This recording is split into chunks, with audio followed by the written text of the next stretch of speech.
Hello and welcome. This is Jovi and this is Wild Thoughts. This is my thoughts. This is free speech, so I don't buy talk. Albeit, this is how I see it. Like the video, share the video, subscribe to my channel. Alright, welcome again. This is Jovi and this is Wild Thoughts on JMRB Media. And we're here again. And first and foremost, I want to say happy Emanci-freedom. And we'll say Emanci-freedom in the context of its emancipation, day, or its emancipation week. Next week on the 6th is going to be Independence Day. But before that, there was emancipation, from slavery. Somewhere about in 1838. Somewhere about in that region. There was an event called emancipation. And, as we move on in this time, that gives cause for celebration. But the reason why we conjoin these two words, emancipate-freedom, that's in the context of dancehall great, arguably the best dancehall artist. Adijah Palmer, aka Vibes Cartel, just got released from the prison wall. So, in a way, he was emancipated from slavery, because when you had the prison time, sometimes that include hard labor. So that's why we say emancipate-freedom. It's a hard fought battle, but instead the harder the battle, the sweeter the victory. So I hope him feel victorious. But as I say, we want to say happy Emancipation Day to all our Jamaicans, home and abroad. Right? And whatever emancipation means to you, whether it's mental slavery, economic slavery, physical slavery, right? Spiritual slavery. Whatever emancipation means to you, whatever you feel emancipated from, or do you feel emancipated? That's another thing. So that's all we want to say, But with that being said, we're gonna dive into the whole Vibes Cartel case and the release. I watched it live on Partner Draw TV. So big up Partner Draw TV, Andre Stevens. And also Make We Talk with Jeffrey Tavares. Those were the mediums that I watched it on. I saw a little piece of it on Teach Them. And there was a few vloggers, like especially when it comes to the actual release. We had to tap into those vloggers. It seemed like some of it was like either police officers or JDF people that was broadcasting. So we tapped into that and we're able to see him walk into into limousines, and gave a few words of encouragement to the youths of Jamaica, and move on home, right? So we're glad to see that this is a victory for Vibes Cartel, but I would say it's a victory for Jamaica overall, because the publicity that this case carries, it kind of shines a light on the justice system of Jamaica, and it kind of showed that the Jamaican justice system is kind of coming out of an era where in it's the court system was kind of backwards, to say the least. You know, when you think about, as a matter of fact, when you go to, let's not go there yet, but yeah, it was kind of backwards, right? And the court system, you know, the stigma is that the judicial system is very corrupt. There's a lot of deal making. So if you don't have a lawyer who know a judge, then you know, you can't get a fair shake in the justice system. You know what I mean? So yeah, there's just a lot of deal making, backdoor deal making. You know, you'll see somebody come up on charges, and then all of a sudden you see them, they either free or they go to prison, and then you don't really see the process plays out, right? In this scenario, the process was played out from ground up, and then the mistakes that was made, not even, I wouldn't want to say mistakes, right? It was the negligence, or was the unfair practices, right? Those unfair practices got caught up with the justice system, and it got caught up with the prosecution, right? Because in this case, the decisions were made that was very detrimental to the case, right? And that's what played out all the way up to the Privy Council, and all the way back down to the appellate court, right? To the point where all accused and co-accused were released. So this is not a matter of who was guilty and who was not guilty. It's a matter of the processes wasn't ironed out properly, and they paid a cost for it, right? So with that, I would say it's a win for Jamaica. We're not out of the woods yet, but if we can clean, because the justice system is one area of the whole, I would want to say, government, are part of the whole governing of Jamaican. And if we can clean it up piece by piece, right? Say, for example, we clean up the justice system first, right? So everybody can get their day in court and get a fair shake, right? If we can clean up that piece first, right? Because anywhere the cleanup has to happen, right? Jamaica is just a shabby place. It's just a corrupt place.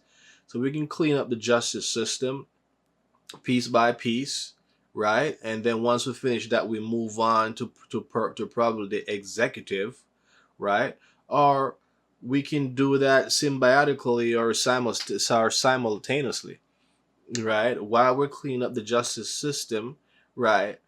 And that can work simultaneously, because in terms of cleaning up the executive, you know, parts of governing Jamaica, because while the justice system is cleaned up, some of those people up at the top that needs to be held accountable will get held accountable, right? So that's why we need a clean justice system, a fair justice system, right? So this is a win for Jamaica. And I know a lot of people was out there, you know, like, hey, when is he going to free? And hey, you know, even his lawyers were being criticized, like, hold it now, get the man out and all this, is because Jamaica and Jamaicans are used to these deal making kind of situation as when it comes to justice. Once you can pay a lawyer a huge sum of money and he can go talk to somebody and get you out, that's what they want. Nobody want the long, arduous process of going through the court, going through the court, going through the appellate courts, all the way up to the Privy Council, right? Nobody want that procedure. So when it comes to Vibes Cartel being in prison for that long, and every lawyer comes, it just seems like the process is just a waste, because people get restless and people get frustrated, right? Because not only the upper echelon of society is used to that deal making, the lower echelon of society is used to that deal making, right? You get this big shot lawyer, king's counsel or queen's counsel, and then he know the judge, their golf, their golf buddies, or their drinking buddies or whatever, and they go make a deal, and then you know what, such and such person is free, right? So that's what people expected. But thanks to Isaac Buchanan and the rest of the team, right? They had showcased the justice system, right, and the different levels of the Jamaican court, all the way up to the Privy Council, right?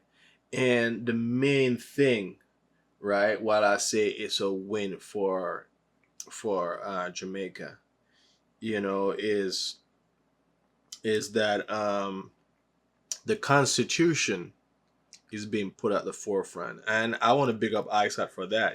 He have single-handedly put the Jamaican Constitution on the map, right? Before, as I was growing up, I was here.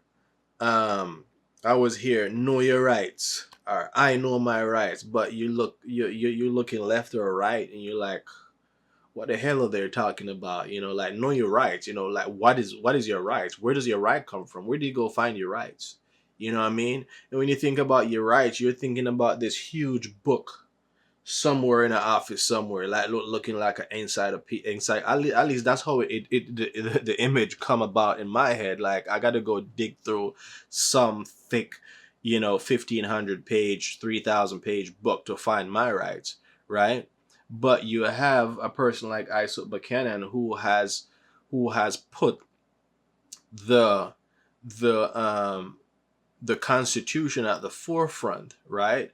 And make sure that and articulate in such a manner that the average Jamaican can understand and know that the Constitution is the done of all done. All these big shot guys, like I don't know. Growing up as a youth, you see certain people and certain instances that when you hear them say, you know who I am, like, don't F with me, or whatever the case may be. It's like, like, that person is the law. You know what I mean? Or they're bigger than the law, right? But Isaac Buchanan come and taught us that, hey, look, the Constitution, everybody in this country is bounded by this Constitution. You can't go. Those are the guardrails of this Jamaican society, right? And forces people to act within the bounds of the Constitution. And he has used several cases. He has been victorious in several cases. One of them was the ZV case about the young lady who was sent home from school for not for wearing dreadlocks, right? One of them was the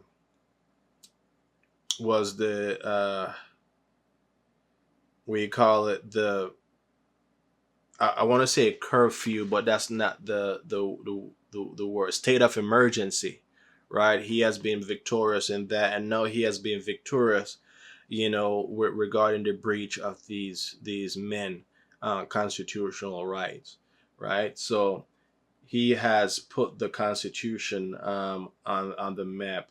He likes to tout the justice system, as the justice system works, and the justice system is fair. And I just want to say to you, Isaac, not so fast. You know what I mean? I like what you're doing. I but I want to say not so fast, because most of your cases end up in the Supreme Court or the higher appellate courts, right? That simply means, and most of your cases are won at that level, right? So it simply means that there's a lot of work that still needs to be done in the justice system, because that simply means that good decisions are not being made in the lower court, right?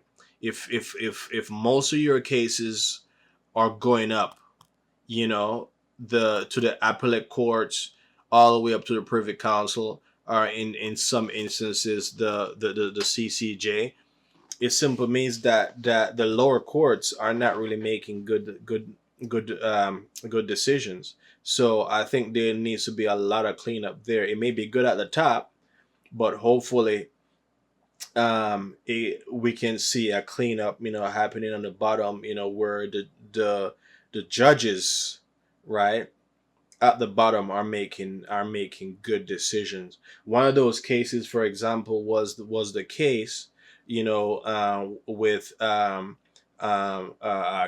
Johnson v. Wilfred Rattigan, right? That case, reading the actual judgment and hearing the actual judgment, it just seemed like they went to a what do you call it now, a Gacha court, right? And a lot, in many instances, the lower courts, it just seemed like straight Gacha. And what Gacha is really, let me give a better example, right? There was a genocide in this African country called Rwanda, right? I think it was the mid 90s, early 2000s, right? Where you have one tribe, who have dominance over the government, and were waging, state war, you know, against another tribe.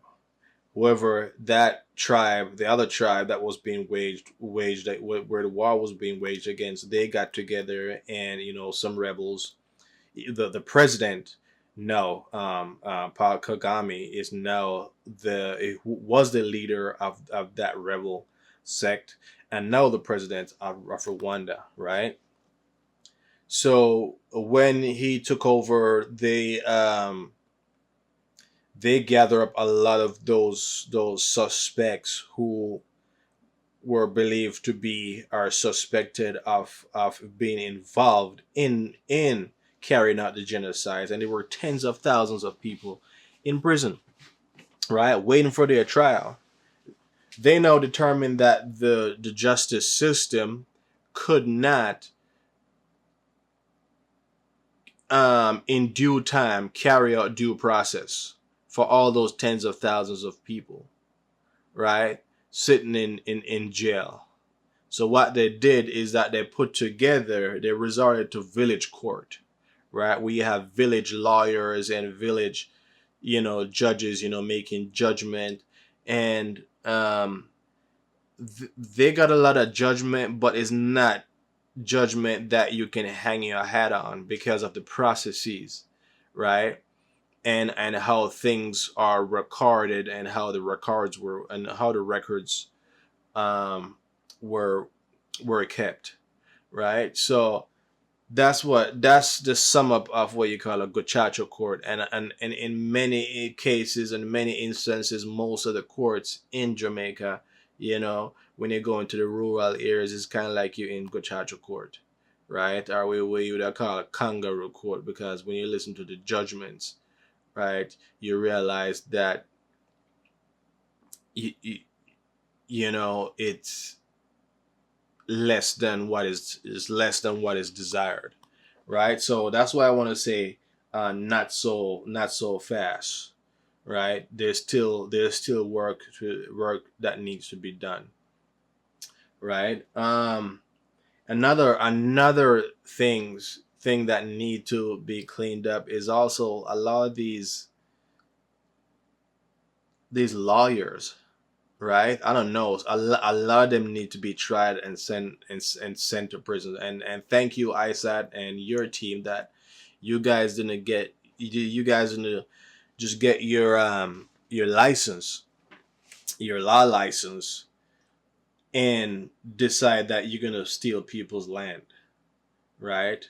And steal people's money and use your license to launder money.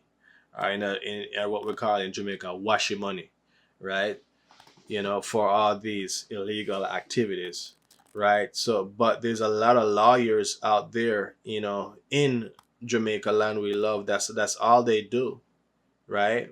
They use their license to cut deals, right? And they use their license to steal people's land, right? Under what you call um, adverse possession, and and other ways, people giving them money to buy stuff, buy a house, buy land, and they run away with the money. So there's a lot of this going on in Jamaica as we speak.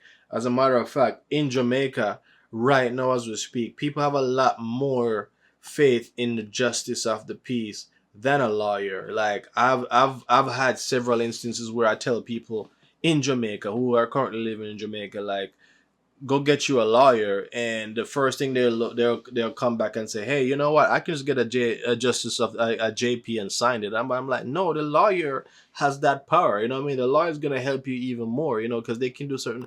No.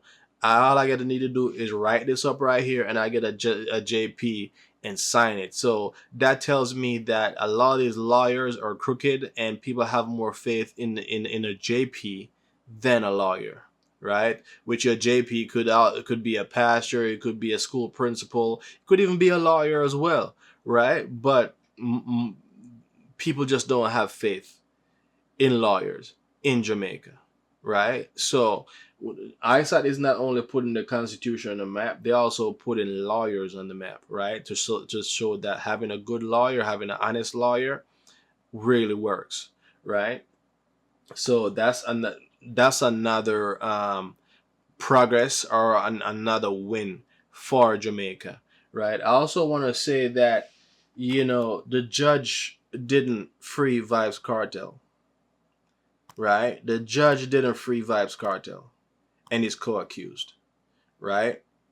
As a matter of fact, Cartel is freed along with two other members, Sean Storm and another one. I just don't remember what his name is, but one of them is still in prison, pending other charges that needs to be adjudicated, right? But the judge didn't free Vybz Kartel. As much as I would want to give her the credit, because her and I share the same last name. I don't know if that's her married name or not, but her and I share the same last name. As much as I would want to tout, her as being this big bad judge, right? And I want to say the law free Vybz Kartel, right? The law, the Constitution, right? All the judge had to do was interpret the Constitution and follow the law, right? Just that simple means that the laws are there, right, to carry out a fair and just system, right? The laws are there. It's just that we need people with integrity, right? We need people with integrity to carry out these system, whether it is the executive system of government or the judicial system of government. The law did. And we got to be careful how we deify, some of these people, because in Jamaica, like, if once somebody do something great and something nice, right, we seem to want to deify these people, like, yeah man, such and such person, the boss, I him do that, or she do that, or no. Yeah, the judge was just summarily doing her job, right? Or the judge is, right? She may be the lead judge, but it's a panel of judges, right, that made that decision, and the decision was unanimous, right? That's what they said. The decision was unanimous based on most of the factors that used to come to the judgment was overwhelming on the appellate's side, right? There might be was only one that was on the prosecution side, and that was the seriousness of the crime, right? That err on the prosecution side, but everything else seemed like it was on the appellate side, right? Except for the publicity of the case. That one, I would say that one was neutral. It didn't really help the prosecution, and it didn't really help the defense, or it didn't really help the appellate, because that has, as the judges said, must be decided in a lower court, right? And then they can use whatever guardrails that they have to make to neutralize the publicity of the case, and are to neutralize the process, even though these persons is really famous, and the trial is highly public, right? But I would want to say, yeah, the law free Vybz Kartel. They follow the law, and they challenge the law, and the law erred on their side, right? And all the judges had to do was to interpret the law, right? And find that there was a lot of breaches that took place, and if they continue, there will be further breaches, right? One of it was their right to a fair trial, right? Within which right to a fair trial and right to a speedy trial, right? So, and also that there is a change in the law as it relates to mandatory minimum sentence, right? That doesn't coincide with the sentence that they already have. So if they continue with a retrial, there will be further breaches, right? So they wasn't going to allow that, right? So that's how the law freed these guys, right? So I don't want to give the judge any credit, and I want to see her make more judgments, right? And then I can probably give her a little bit of credit, right? And I don't think she make these judgments by herself anyway. It's a panel of judges. So we got to be careful how we deify people. It's the same thing. It's the same thing that you have now, where you have what you call it, no, this bro god syndrome that that might have gotten to people's head, and they govern in a certain way because we kind of deify this person or these people, right? So we got to be careful about that. So I want to say it's the law that free these people, right? So as I said, it's a victory for Vybz Kartel. It's a victory for Jamaica. It's a victory for the judicial system.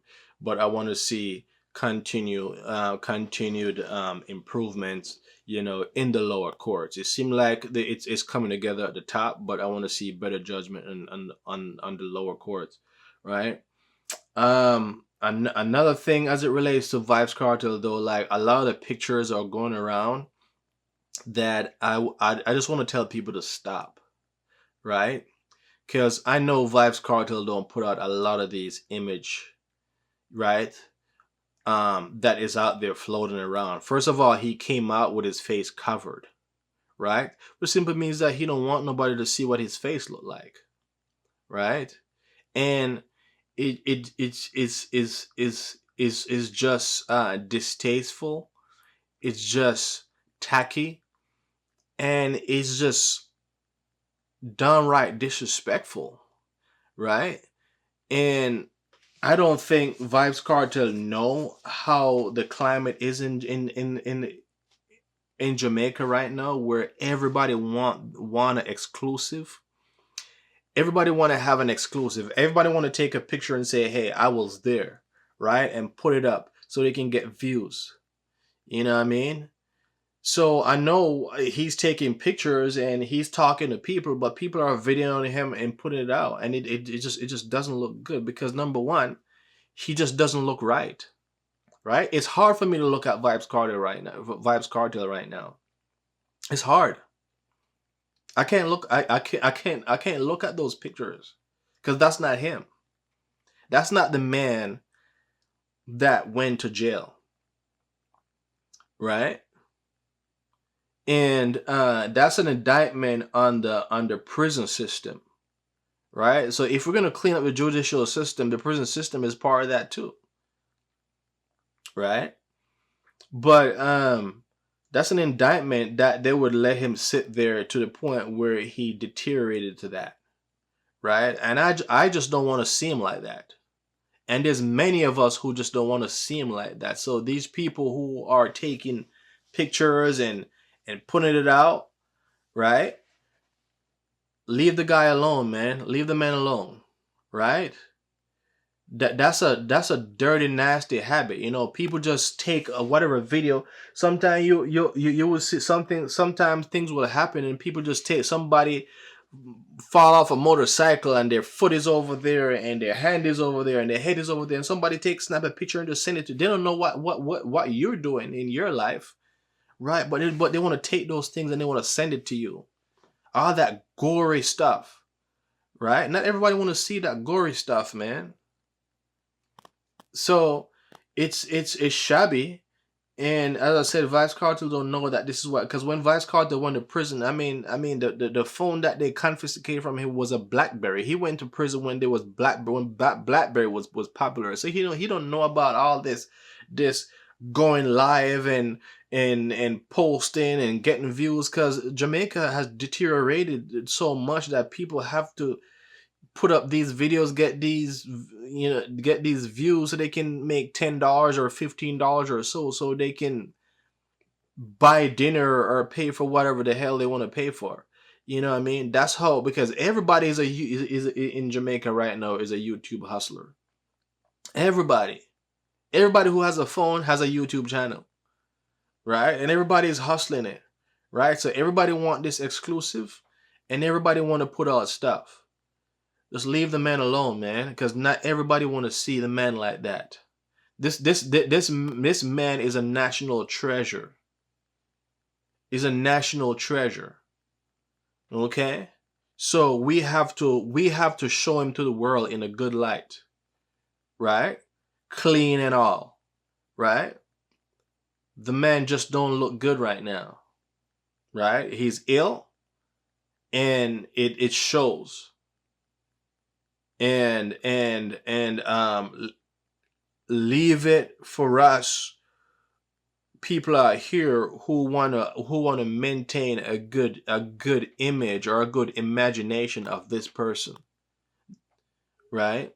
Not all of us want to see him in a low light, and that's showing him in a low light, right? So we need to stop all this. Hey, come here, buddy, take a picture, and I'm gonna throw it up on my live and throw it up on my. Like my thumbnail for this video, I'm not even putting any of those pictures up there. I don't care who want to click on this thing, right? Because that's not Vibes Cartel, right?